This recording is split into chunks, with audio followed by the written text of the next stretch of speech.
آج ہم ایک ایسے موضوع پر بات کر رہے ہیں جو پچھلے کچھ عرصے میں کافی زیر بحث رہا ہے۔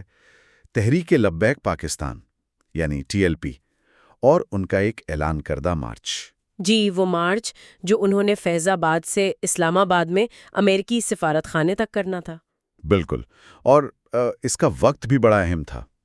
یہ اعلان ایک خاص پس منظر میں آیا تھا۔ جی بالکل، یہ وہ وقت تھا جب اسرائیل اور حماس کے درمیان جو ایک عارضی جنگ بندی ہوئی تھی وہ ختم ہو گئی تھی۔ اچھا۔ اور اسرائیل نے غزہ پر دوبارہ سے شدید حملے شروع کر دیے تھے، تو ظاہر ہے فلسطینیوں کی مشکلات بہت بڑھ گئی تھیں۔ تو ایک عالمی سطح پر بھی ایک رد عمل تھا اس وقت۔ ہاں، یہ سمجھنا ضروری ہے کہ یہ صرف پاکستان کی بات نہیں تھی۔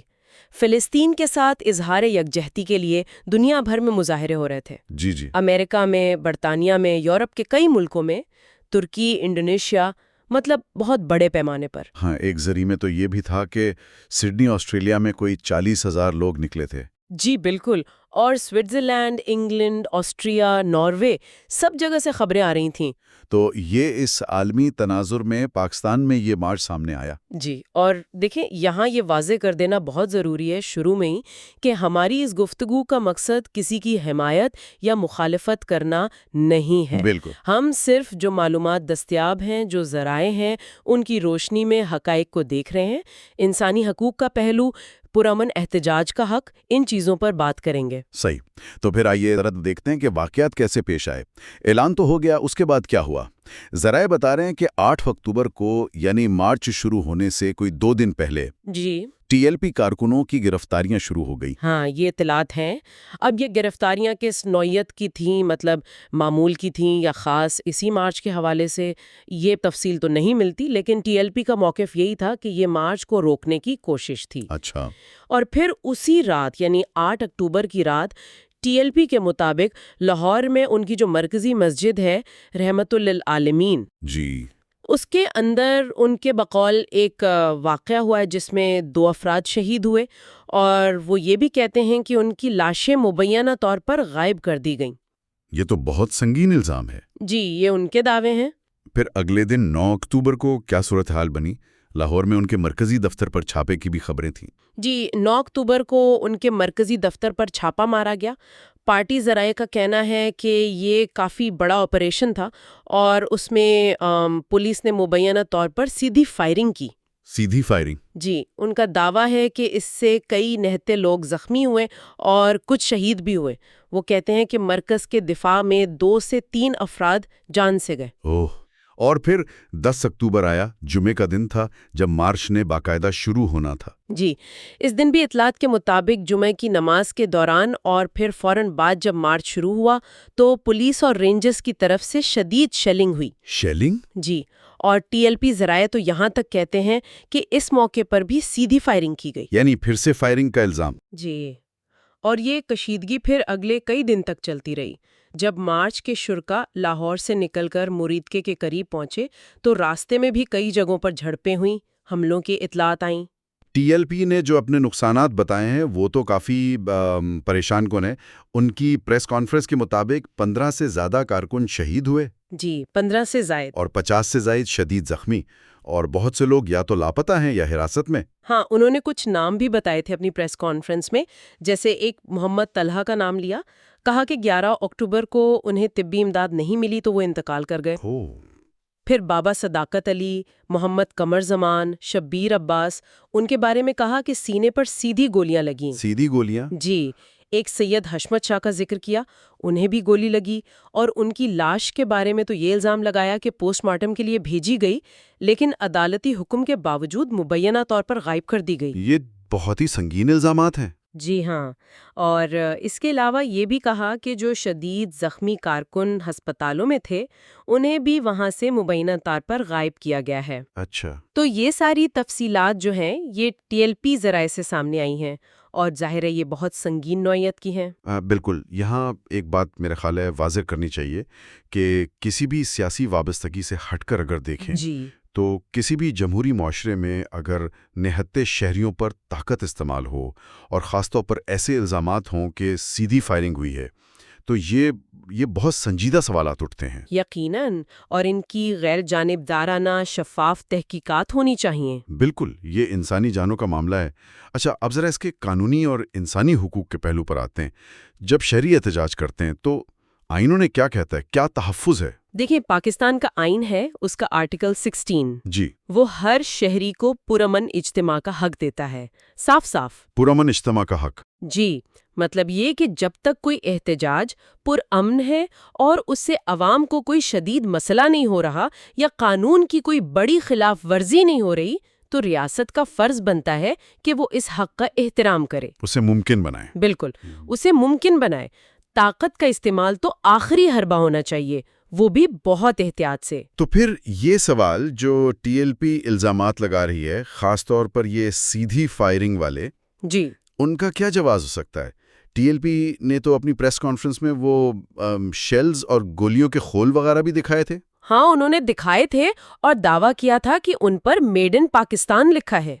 دیکھیں، بین الاقوامی قوانین اور انسانی حقوق کے جو معیار ہیں نا، جی، وہ یہ کہتے ہیں کہ مہلک طاقت یعنی لیتھل فورس جس سے جان جا سکتی ہے، اس کا استعمال صرف تبھی جائز ہے جب قانون نافذ کرنے والے کی یا کسی اور کی جان کو شدید اور فوری خطرہ ہو۔ اچھا، صرف جان کے خطرے کی صورت میں؟ جی، صرف ہجوم کو منتشر کرنے کے لیے یا کوئی عمارت بچانے کے لیے سیدھی فائرنگ کی اجازت نہیں ہوتی۔ طاقت ہمیشہ متناسب یعنی پروپورشنل ہونی چاہیے۔ تو اگر یہ الزامات درست ہیں کہ نہتے مظاہرین پر فائرنگ ہوئی، تو یہ طاقت کے استعمال کے جو بنیادی اصول ہیں ان کی سنگین خلاف ورزی ہو سکتی ہے۔ اس میں ایک اور پہلو بھی سامنے آیا تھا، انسانی پہلو۔ ٹی ایل پی ذرائع نے یہ بھی کہا کہ ان کے امیر حافظ سعد رضوی، ان کے گھر والوں کو بھی حراست میں لیا گیا، والدہ، بہن، بیوی، حتیٰ کہ 1 سالہ بیٹی کا بھی ذکر تھا۔ جی، یہ بات بھی سامنے آئی۔ دیکھیں، اجتماعی سزا دینا یا کسی ملزم کے گھر والوں کو نشانہ بنانا، یہ بین الاقوامی قوانین کے بھی خلاف ہے اور پاکستانی قوانین کے بھی۔ یہ تو غلط ہے۔ بالکل غلط ہے۔ ہر شخص اپنے عمل کا خود ذمہ دار ہے۔ اگر کسی پر الزام ہے تو قانون کے مطابق کارروائی کریں، لیکن اس کے خاندان کو پکڑنا، ہراساں کرنا، یہ تو بنیادی انسانی حقوق کی خلاف ورزی ہے۔ اسی طرح وہ گھر گرانے کے الزامات بھی تھے، کوئی 9 گھروں کا ذکر تھا اور مساجد مدارس کو سیل کرنے کی بات بھی تھی۔ جی ہاں، یہ الزامات بھی لگائے گئے تھے۔ اگر خدا نہ خواستہ یہ باتیں سچ ثابت ہوں تو اس کے اثرات کیا ہوتے ہیں؟ اس طرح کے اقدامات کے اگر یہ واقعی ہوئے ہیں تو 2 بہت بڑے منفی اثرات ہوتے ہیں۔ ایک تو عوام کا ریاست پر جو اعتماد ہوتا ہے، جو پہلے ہی اکثر کمزور ہوتا ہے، وہ اور مجروح ہوتا ہے۔ جی، لوگ سمجھتے ہیں کہ ریاست ان کے حقوق کی محافظ نہیں بلکہ طاقت استعمال کر رہی ہے۔ اور دوسرا، بین الاقوامی سطح پر ملک کی ساخت خراب ہوتی ہے۔ آج کل تو ہر چیز پر نظر ہوتی ہے۔ صحیح بات ہے۔ انسانی حقوق کی صورتحال پر دنیا بھر کی نظریں ہوتی ہیں اور ایسے الزامات سے ملک کا امیج بہت متاثر ہوتا ہے۔ اچھا، اب آتے ہیں اس مارچ کے اصل مقصد پر، یعنی فلسطین سے تعلق۔ ایک سوال جو بہت گردش میں رہا عوام میں بھی، وہ یہ تھا کہ بھئی اسرائیل اور حماس میں تو عارضی جنگ بندی ہو گئی تھی، تو پھر ٹی ایل پی نے احتجاج کیوں جاری رکھا؟ جی، یہ سوال اٹھایا گیا۔ اس کے جواب میں ٹی ایل پی اور جو دوسرے فلسطین کے حامی حلقے ہیں، ان کی طرف سے کچھ باتیں سامنے آئیں۔ جی، پہلی بات تو یہ کہ یہ جنگ بندی مستقل نہیں تھی، یہ عارضی تھی، اور ہم نے دیکھا بھی کہ وہ ٹوٹی اور اسرائیل نے دوبارہ حملے شروع کر دیے۔ ہاں، یہ تو ہوا۔ دوسری بات جو شاید زیادہ اہم تھی وہ یہ کہ جنگ بندی ہو بھی گئی تھی تو غزہ میں جو انسانی بحران تھا وہ تو ختم نہیں ہوا تھا۔ ظاہر ہے۔ وہاں پانی نہیں، خوراک نہیں، بجلی نہیں، دوائیں نہیں، پناہ گاہیں نہیں، لوگ تو شدید مشکل میں تھے۔ تو مطلب انسانی بحران جاری تھا؟ بالکل جاری تھا۔ تو ان کا موقف یہ تھا کہ احتجاج اس بحران کے جاری رہنے کی وجہ سے تھا۔ ذرائع میں یہ بھی تھا کہ ٹی ایل پی نے حماس کے طوفان الاقصی آپریشن کی سالگرہ پر جو پیغام آیا تھا اس کا بھی حوالہ دیا تھا۔ جی، انہوں نے اپنی پریس کانفرنس میں اس کا ذکر کیا۔ اس پیغام میں مبینہ طور پر حماس نے اپیل کی تھی امت مسلمہ سے اور دنیا کے آزاد لوگوں سے کہ وہ فلسطینیوں کی حمایت جاری رکھیں۔ اچھا۔ تاکہ وہ اپنی آزاد ریاست قائم کر سکیں جس کا دارالحکومت القدس ہو۔ تو ٹی ایل پی کا کہنا تھا کہ ہمارا مارچ سیاسی نہیں بلکہ یہ اسی تسلسل میں ہے، مظلوم فلسطینیوں کے ساتھ انسانی ہمدردی اور اسلامی یکجہتی۔ وہ یہ واضح کرنا چاہ رہے تھے کہ مقصد صرف اظہار یکجہتی ہے۔ جی بالکل، کہ اس بارے میں کوئی غلط فہمی نہ رہے۔ لیکن پھر بھی یہ الجھن کیوں پیدا ہوئی عوام میں کہ جنگ بندی کے بعد احتجاج کیوں؟ کیا یہ فرق سمجھنے میں کوئی مسئلہ ہوا کہ سیاسی احتجاج اور انسانی ہمدردی کی یکجہتی میں کیا فرق ہے؟ یہ ہو سکتا ہے۔ دیکھیں نا، آج کل سوشل میڈیا کا دور ہے۔ جی، معلومات اور بعض اوقات غلط معلومات بہت تیزی سے پھیلتی ہیں۔ ایک بیانیہ بن جاتا ہے بہت جلدی۔ ہاں، بیانیے کی جنگ ہوتی ہے۔ بالکل۔ تو ہو سکتا ہے کچھ لوگوں نے جنگ بندی کی خبر کو بس حتمی حل سمجھ لیا ہو، یا یہ بھی ہو سکتا ہے کہ کچھ حلقوں نے جان بوجھ کر اس احتجاج کو کوئی اور رنگ دینے کی کوشش کی ہو۔ یہ بھی ہوتا ہے کہ کسی بھی احتجاج کو فوراً پرتشدد کہہ دیا جاتا ہے۔ ہاں، یہ بھی ایک مسئلہ ہے، بغیر کسی ٹھوس ثبوت کے لیبل لگا دینا۔ شاید اسی لیے ٹی ایل پی بار بار زور دے رہی تھی کہ یہ دھرنا نہیں ہے، یہ مارچ ہے۔ اچھا، یہ فرق وہ واضح کر رہے تھے۔ جی، کہ ہمارا کوئی سیاسی مطالبہ نہیں ہے حکومت سے اس وقت، ہم صرف ایک بین الاقوامی انسانی مسئلے پر آواز اٹھا رہے ہیں۔ ٹھیک ہے، اب ذرا حکومت کے طرز عمل کو دیکھتے ہیں، جس طرح یہ سارا معاملہ ہینڈل کیا گیا۔ کیا کوئی اور طریقہ ہو سکتا تھا، کوئی مختلف حکمت عملی؟ بظاہر تو لگتا ہے کہ متبادل راستے ہو سکتے تھے۔ سب سے پہلا سوال تو یہی آتا ہے ذہن میں کہ کیا طاقت کے استعمال سے پہلے بامعنی مذاکرات کی کوئی سنجیدہ کوشش ہوئی؟ غیر مشروط کوشش؟ جی، ٹی ایل پی تو یہ کہہ رہی ہے کہ ان کو جو مذاکرات کی پیشکش ہوئی وہ مشروط تھی کہ پہلے مارچ روکیں۔ اچھا، اور وہ کہتے ہیں کہ جب ہم نے مارچ روکا بھی تقریباً 24 گھنٹے تو حکومت کی طرف سے کوئی رابطہ نہیں ہوا۔ البتہ انہوں نے یہ بھی کہا کہ ہمارے دروازے مذاکرات کے لیے کھلے ہیں۔ تو اگر یہ بات درست ہے تو پھر سوال تو بنتا ہے کہ پیش کی شرائط کے بغیر بات چیت کیوں نہیں ہوئی؟ جی، کیا اس سے کوئی حل نکل سکتا تھا جو ٹکراؤ سے بچاتا؟ یہ ایک اہم سوال ہے۔ دوسرا اہم نقطہ وہ امریکی سفارت خانے کے قریب احتجاج پر پابندی کا ہے۔ ظاہر ہے سفارتی علاقے حساس ہوتے ہیں، ریڈ زون جسے کہتے ہیں۔ سیکیورٹی اہم ہے۔ بالکل اہم ہے۔ سفارت خانوں کی حفاظت ریاست کی ذمہ داری ہے، بین الاقوامی ذمہ داری بھی ہے، اس میں کوئی شک نہیں۔ لیکن سوال یہ ہے کہ کیا مکمل پابندی اور پھر مبینہ طور پر طاقت کا استعمال ہی واحد راستہ تھا؟ ٹی ایل پی نے بھی یہی سوال اٹھایا۔ ہاں، انہوں نے مثالیں دی تھی دوسرے ممالک کی۔ جی، کہ اگر سڈنی میں، اوسلو میں، لندن میں، دنیا کے بڑے دارالحکومتوں میں فلسطین کے حق میں لاکھوں لوگ مظاہرے کر سکتے ہیں تو اسلام آباد میں ایک پرامن احتجاج کیوں نہیں ہو سکتا؟ انہوں نے ماضی کے اپنے احتجاجات کا بھی حوالہ دیا تھا اسلام آباد میں۔ جی پہلے بھی ہم نے کیے ہیں، بشمول وہ احتجاج جس میں انہوں نے نتن یاہاں کو دہشت گرد قرار دینے کا مطالبہ کیا تھا۔ تو کیا کوئی درمیانی راہ نکالی جا سکتی تھی، جیسے کوئی مخصوص جگہ دے دیتے احتجاج کے لیے؟ ہاں، یہ ممکنہ آپشنز ہو سکتے تھے۔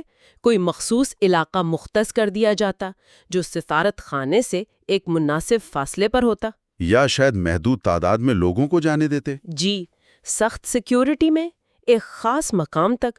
مطلب مقصد یہ ہونا چاہیے کہ شہریوں کا جو آئینی حق ہے پرامن احتجاج کا، اس کا بھی احترام ہو جائے، اور ریاست کی جو سیکیورٹی اور سفارتی ذمہ داریاں ہیں وہ بھی پوری ہوں۔ بالکل۔ شاید کھلے دل سے بات چیت ہوتی، لچک دکھائی جاتی دونوں طرف سے، تو کوئی ایسا حل نکل آتا۔ تو اگر ہم اس ساری صورتحال کا ایک خلاصہ کریں تو وہ کون سے بنیادی پیغامات یا اصول ہیں جو ہمیں یاد رکھنے چاہیے؟ میرے خیال میں سب سے پہلی اور بنیادی بات تو وہی ہے، پرامن احتجاج ہر شہری کا حق ہے، بنیادی انسانی حق بھی، جمہوری حق بھی۔ جی، ریاستوں کو اسے دبانے کے بجائے سہولت دینی چاہیے جب تک وہ پرامن ہے۔ اور تشدد، کیونکہ الزامات تو دونوں طرف سے آئے۔ ٹی ایل پی نے کہا کہ ان پر حملہ ہوا تو انہوں نے دفاع کیا، سرکاری املاک کو نقصان پہنچا تو وہ رد عمل تھا۔ عمومی اصول کیا ہے؟ عمومی اصول تو یہی ہے کہ تشدد چاہے وہ کسی بھی طرف سے ہو، ریاست کی طرف سے یا مظاہرین کی طرف سے، وہ اصل مقصد کو نقصان پہنچاتا ہے۔ صحیح۔ پرامن احتجاج کی جو اخلاقی طاقت ہوتی ہے نا، وہ تبھی تک رہتی ہے جب تک وہ پرامن رہے۔ دوسری طرف ریاست کی طرف سے بھی طاقت کا بیجا استعمال، غیر متناسب استعمال، وہ بھی ناقابل قبول ہے۔ یہ ایک بہت نازک توازن ہے۔ جی، ایک نقطہ ٹی ایل پی نے حب الوطنی کا بھی اٹھایا تھا کہ ہم فلسطین کی حمایت سے پیچھے نہیں ہٹیں گے، اور حکومتی اقدامات سے ایسا لگتا ہے کہ شاید اسرائیل کو تسلیم کرنے کی بات ہو رہی ہے۔ جی، یہ ان کا اپنا سیاسی تجزیہ یا موقف تھا، لیکن اس کے ساتھ انہوں نے یہ بھی کہا کہ حقیقی حب الوطنی یہ ہے کہ انصاف اور انسانیت کے لیے جو آوازیں اٹھیں